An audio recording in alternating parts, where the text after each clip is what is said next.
శ్రద్ధలతో కొలిచే దైవం హనుమంతుడు. రామభక్త హనుమాన్ ఆలయం ఎక్కడ చూసినా కనిపిస్తారు.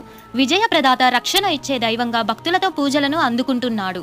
హనుమంతుణ్ణి ఆంజనేయుడు, బజరంగబలి, మారుతి, అంజనీసుతుడు, పవనపుత్రుడు వంటి ఎన్నో పేర్లతో పిలుస్తారు. అయితే హనుమాన్ జయంతి ఉత్సవాలను ఏడాదిలో 2 సార్లు జరుపుకుంటారు. ఈ విషయం అందరికీ తెలిసిందే. అయితే పురాణాల ప్రకారం ఇలా 2 సార్లు జన్మదినోత్సవాలు జరుపుకోవడానికి కారణం ఉంది. అదేమిటో ఈ రోజు తెలుసుకుందాం. శ్రీరాముని పరమభక్తుడైన హనుమంతుని ఆరాధన ప్రత్యేక ప్రాముఖ్యత కలిగి ఉంది.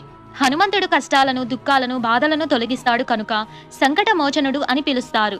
హనుమంతుడు చిరంజీవి కనుక కలియుగంలో ఇప్పటికీ భూమిపై నివసించే ఏకైక దేవుడు హనుమంతుడు అని, తన భక్తులను కష్టాల నుంచి కాపాడతాడని హిందువుల విశ్వాసం. హనుమంతుడి జయంతి రోజు కూడా ప్రత్యేక ప్రాముఖ్యతను కలిగి ఉంది. అయితే హనుమాన్ జయంతిని సంవత్సరానికి ఒకసారి కాదు 2 సార్లు జరుపుకుంటారు. అయితే 2 సార్లు హనుమాన్ జయంతులను ఎందుకు జరుపుకుంటారో మీరెప్పుడైనా ఆలోచించారా? హనుమాన్ జయంతిని సంవత్సరానికి 2 సార్లు జరుపుకుంటారు. ఒకటి